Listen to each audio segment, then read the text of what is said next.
among the rhinos, and so much more. Glide by the gazelles. The Phoenix Zoo's annual Move and Groove 5K is coming up on Saturday, January 17th, and we are so lucky to have such a very curious guest. So curious, we're literally watching Dash the roadrunner just kind of meander through our studio and, you know, take a look around. We're gonna see if hopefully Dash can make an appearance. We're hovering because we're just watching Dash. I wish we had cameras on Dash, but it's the cutest roadrunner. But in the meantime, we've got Joaquin Hidalgo. Kim Richards, your partner over here, is trying to corral Dash the roadrunner, try to give him some food.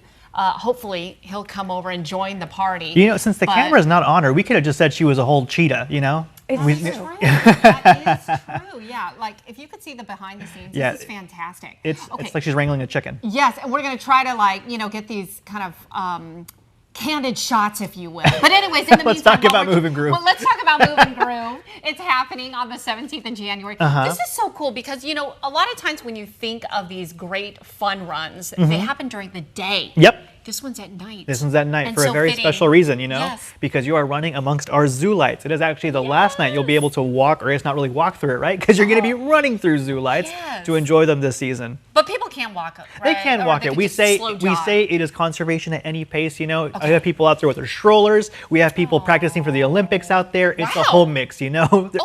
You have some guys that take it pretty seriously and people that just want to take it at their own pace. But the way I see it, no matter how you do it, it's a good thing because there it is. There she goes. So this is Dash, and clearly, wait, is it a he or a she? That's a lady. Okay, Lady Dash. All right, so Dash is dashing throughout our studio, and that right there is your partner. Yeah, that's Kim right there. Hello. Yeah. Yes. Oh, as you can see, working with animals isn't like, you know, the flip of a switch. Now, Kim has worked with this little lady since she's been a little tiny like hatchling. She like helped hand raise her. But this is Dash's first time in a new studio, and just like anybody else, she is really stoked to be here. So she's taking it all in. And what surprised me, because you originally brought Dash in a cage, and I thought, okay, so we have a live guest, which I did not know about, you know, a live animal in studio. And I thought, well, is there like some kind of tether or rope? And you're like, no, you just, you know, hopefully it just comes on TV. No, yeah, I mean, you know, we trust our animals to behave. And Dash is just a little lady. She's got to get her exploring out, you know? Oh my gosh. It's past Christmas. She got her presents already, so now she's going to be naughty again. Now she's dashing through our 12 new studio. Exactly. Yeah. Welcome.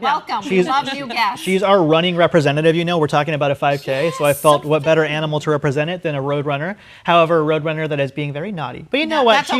She is doing what she is doing. You know, at the end of the day, the animals that we bring out here, we never want to force them to do anything. So if Dash wants to explore and check out the studio, she is more than welcome to do so. So sweet. So you keep on exploring. We can handle this on our own. She really likes this view over here. Yeah, no kidding. Okay, so Joaquin, if folks can't make it to the fun run, they can also, what you say, hibernate at home. They can do the hibernate at home, so they can support the zoo by still giving their donation, hibernating at home per se, and they still get to get a cool keepsake like this medal that I have with me. These are collectible every single year. Ooh, and it's you get these cool medals. Oh my gosh, it's heavy. We change it every single time, and you can get, when you race, you can purchase one for $16. Okay. So you don't have to be first place to get a medal. Everyone can get a medal, you know? Oh, that's so great. And it's so pretty too, by the way. So where does all the money go? So all the money goes towards our animals. The Phoenix Zoo is an extremely large nonprofit. So all the animals we have out there, be it lions, roadrunners, what is she doing? She's up to no good, isn't she? She's going to the weather center. She doesn't know the forecast. She's going to give us the forecast soon. But, you know, all the money that we make in these things goes towards the animals. It helps us take care of them, not just the ones at the zoo, but animals throughout the world, because we actually support field conservation programs, too. So animals in South America, animals in Africa, you name it, the zoo is helping. I know you've helped jaguars, right? Yeah, we have a pretty awesome jaguar program down there where we help track them and keep them safe from poaching down in Costa Rica. Yes, that's right. Okay, so don't forget the Phoenix Zoo's Move and Groove 5K. Move and Groove like Dash. Happens Saturday, January 17th. The race kicks off at 5 p.m. For more info and to register, go to phoenixzoo.org. I'll tell you what, Kim, I'm sorry we did not get enough of you on TV. That is okay. But I know you got a job to do, and that is to corral that lovely lady right there. We'd love to come back again sometime. Please do. And I love all the guests that you bring. Thank you, Joaquin. That was wonderful.